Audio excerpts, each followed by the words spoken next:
Well, let me start with the results from last night. A better than expected night for Ted Cruz. Not as good of a night as Donald Trump thought he was going to have. You think you had an impact? Oh, I think it had a big impact. I think a lot of people were surprised by how well Ted Cruz did. He got more delegates than Donald Trump last night.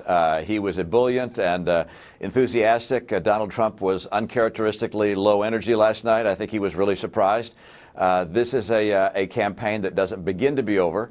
It's broken all the rules of history so far, and I have a feeling it's going to break a few more before we're finished. So with Ted Cruz, do you believe he has emerged as the chief anti-Trump candidate, and are you ready to back him? Well, I think he's emerging right now. He's obviously had a very strong night, won 7 states to Donald's, 10 states. And yet I wouldn't write off Marco Rubio or John Kasich at this point. Marco Rubio, very strong in Florida. More recent polls there have him within a few points of Donald Trump. And John Kasich leading in Ohio. So they may be favorite son candidates, or they may emerge down the road as being a very strong candidate on their own. You had said it's a time for choosing. You seem to indicate that on March 16th, it's a time for choosing. Is that when you're going to endorse an alternative officially? I may well at that point. It depends, of course, on what happens that night. You know, I'm leaning towards supporting someone and going out on the campaign trail and trying to convince people to vote for the person who I think can help the country at a very critical time, and who also can represent conservative values and conservative ideals, a real deal Republican, if you will. Well, let me just confirm. Are you comfortable supporting John Kasich, Marco Rubio, or Ted Cruz, any one of those 3 candidates against Donald Trump? Absolutely. Any one of those 3 is a real Republican.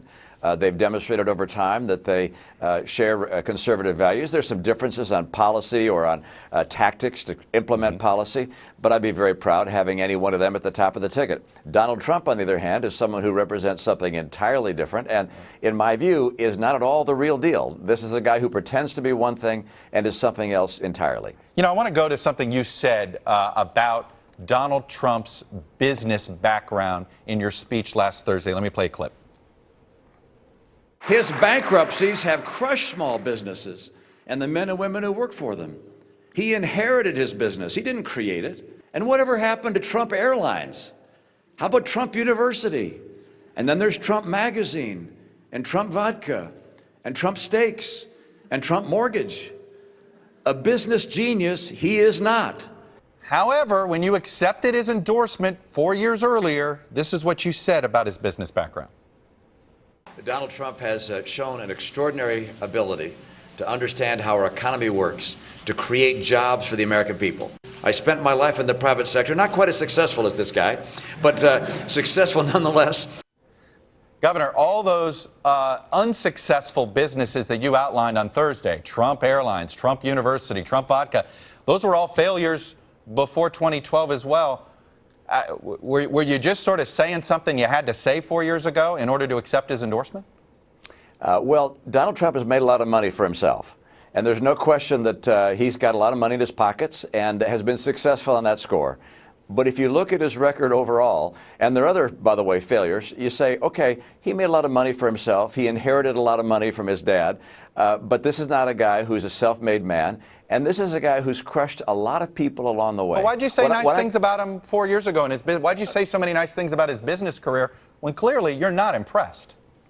You know, he's made a lot of money for himself, and I'm gracious enough in a setting where someone has endorsed me to point out that he's been successful, made a lot of money, he has a lot of hotels and so forth, but you can't also ignore the fact that he's had a lot of failures, and he tries to sell himself in this campaign as nothing but successful. He's not a loser. You know what? He's lost time and time again, and he's crushed a lot of people in the process. And the thing that I find most unusual and perhaps outrageous is that even though he says he's worth $10 billion, he finds it in his interest to go out and bilk people of $10,000 here, $15,000 there for Trump University. These people have really been scammed. And I want to make sure the American people are not subject to the same kind of scam as we nominate a president. I understand that, but I want to go, you laid out a whole bunch of things that you thought disqualified Trump, not just his business background. You thought his support for terrorists could lead to a trade war. You were pretty critical of the vulgar language that he uses, the insulting of Muslims. But, you know, he was pretty insulting of Muslims 4 years ago. He was the face of the birther movement, which has been totally discredited. And I got to play you something here. In 2011, Listen to this vulgarity he used. The messenger is important. I could have one man say, we're going to tax you 25%. And I could say another, listen, you we're going to tax you 25%. Governor, it's Sunday morning, so we had to beep that out. But it was this horrible, frankly, F-bomb tirade that he went on. It's been making the rounds on YouTube again in 2011. So I go back. Do you believe you mainstreamed Trump, made him acceptable, and do you regret it? Chuck, there are a lot of people who supported me who I'm sure used the F-bomb. In other words, I had 61 million people vote for me in the general election. And I'm not endorsing all 61 million people for president. And I'm happy to accept the endorsement of a lot of people who I disagree with on some issues, and some people who I wouldn't want to be associated with the things they say. But I, at this stage, am at a point where we're looking at Donald Trump and the future of the country.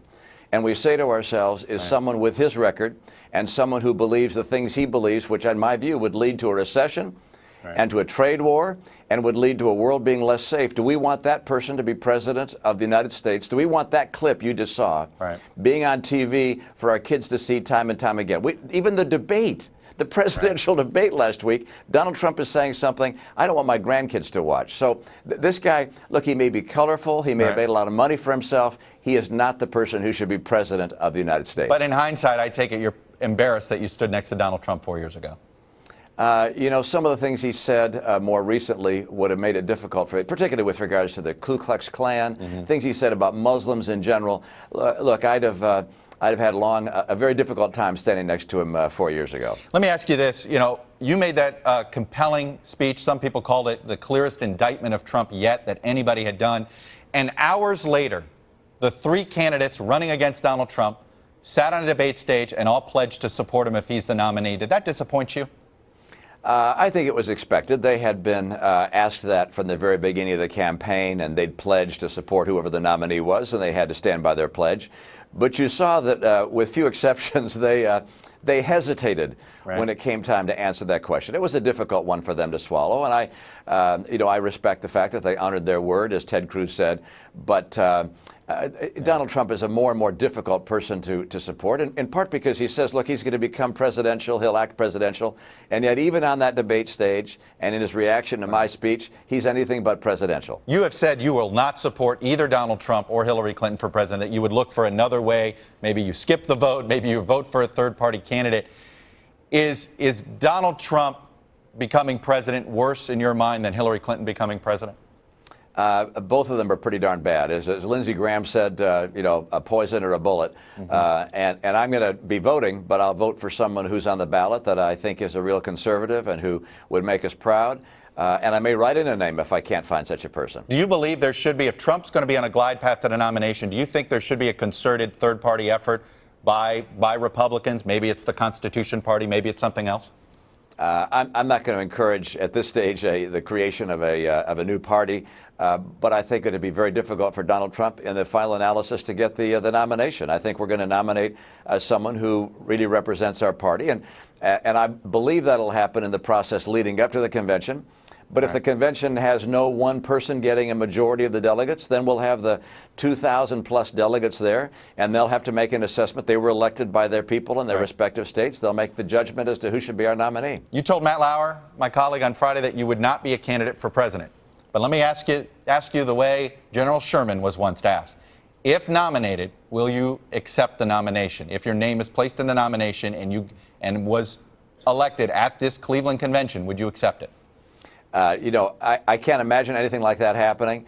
And I don't think anyone in our party should say, oh, no, even if the people of the party wanted me to be the president, I would say no to it. No one's going to say that. But I can tell you this, I'm not a candidate. I'm not going to be a candidate. I'm going to be endorsing one of the people who's running for president. And one of the people, I can guarantee you this, one of the people running for president, one of the four, is going to be the Republican Party nominee. 3 of the 4 are people I would endorse. But I'm not running, and I'm not going to be running. Hey, NBC News fans, thanks for checking out our YouTube channel. Subscribe by clicking on that button down here, and then click on any of the videos over here to watch the latest interviews, show highlights, and digital exclusives.